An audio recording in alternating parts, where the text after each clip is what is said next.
And joining me now with his thoughts and reaction is Tom Mulcair, CTV's political commentator and the former leader of the NDP, who I believe had his name mentioned yesterday during that inquiry. Tom, good morning. Great to see you. So I want to begin by getting your thoughts on what we heard from the Prime Minister yesterday. And I did also want to ask you, was that planned, or were those comments about Poilievre and the accusations spontaneous? They were anything but spontaneous, and it was a planned hit on Poilievre to distract. Over the weekend, the long weekend, we learned that there was a big tussle still going on with India over foreign interference. Well, lo and behold, on Thanksgiving Monday press conference with the RCMP and with Mr. Trudeau, when he got questions about his leadership, he said, well, we're not going to talk about petty internal politics. This is big stuff for Canadians. So he's been trying to distract from his own problems. I'm not saying, by the way, and I'm not even suggesting that the RCMP did this to help Trudeau, nor that the accusations against India aren't serious. They are. But the timing of this is something that was clearly controllable and controlled to help Mr. Trudeau. Same thing with yesterday's announcement. What he did in that hearing is he tried to used a bombshell. I'd use a more high school term of a stink bomb that he tried to throw at the leader of the official opposition. You know, Marcia, I know you're aware of this. I used to be the leader of then Her Majesty's loyal opposition, and the main job of the leader of the opposition is to hold the government to account. I agree completely with Poilievre's decision not to take the bait. Trudeau's been trying for a year and a half to restrain what Pierre Poilievre can do by trying to say, come and get this private briefing, and oh, by the way, then you'll be held to an official secret, and you won't be able to talk about this anymore. Trudeau doesn't want to talk about the fact that there were known cases, and they're coming out clearly, where the Liberals sat on information, refused to issue warrants and the like with regard to Liberals. So they're trying to distract and say, oh, you know, look at this guy Poilievre. He doesn't even want to know the names of the people. And look at all the conditional wording that Trudeau uses. It's to go back to the 50s in the United States, it's McCarthyism. You know, it's the enemy within. We've got these people and they don't even want to know about it. This is simply not worthy of Canadian politics. I've never seen anything so low. And last night I was on a French panel show that I do on Wednesdays. It's a 1-hour show. And we had as our first guest for about 15 minutes, Mélanie Joly, completely over the top rhetoric, a total hit job on Pierre Poilievre.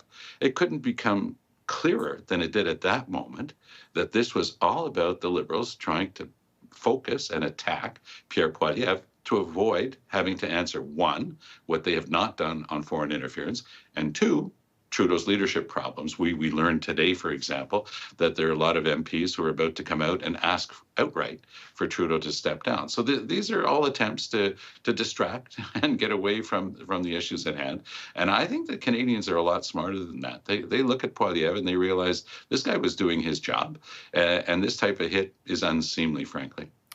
So Poilievre has responded by asking the Prime Minister to release the names.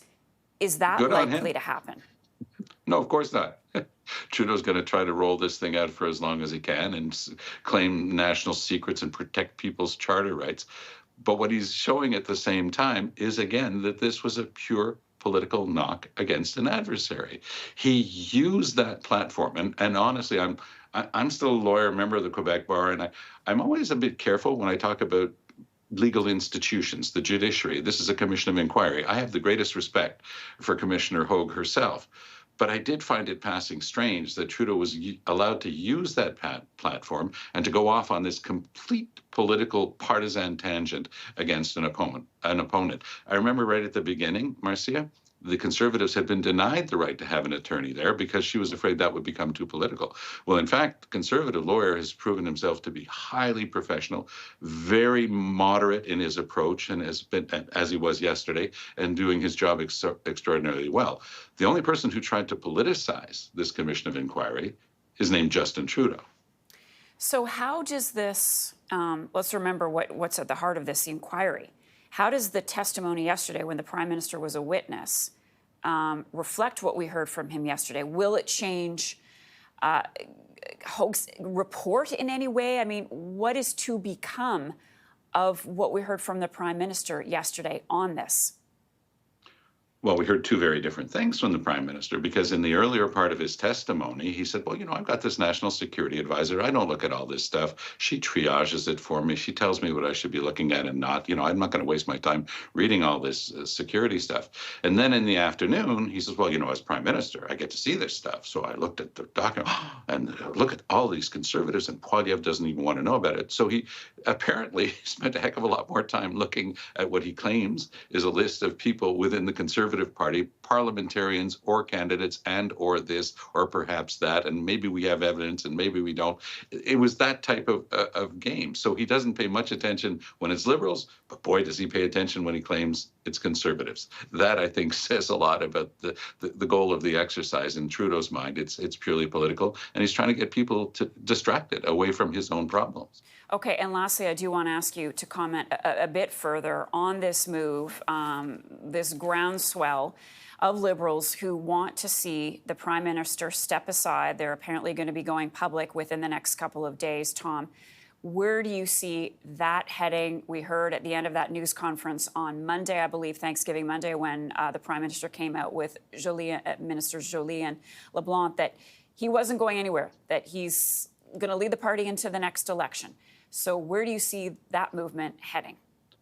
Well, the information that I've been getting from other people at the highest level of the Liberal Party is that Trudeau's actually going to prorogue. In other words, pull that emergency brake when your political train's about to go off the tracks, suspend Parliament for a while.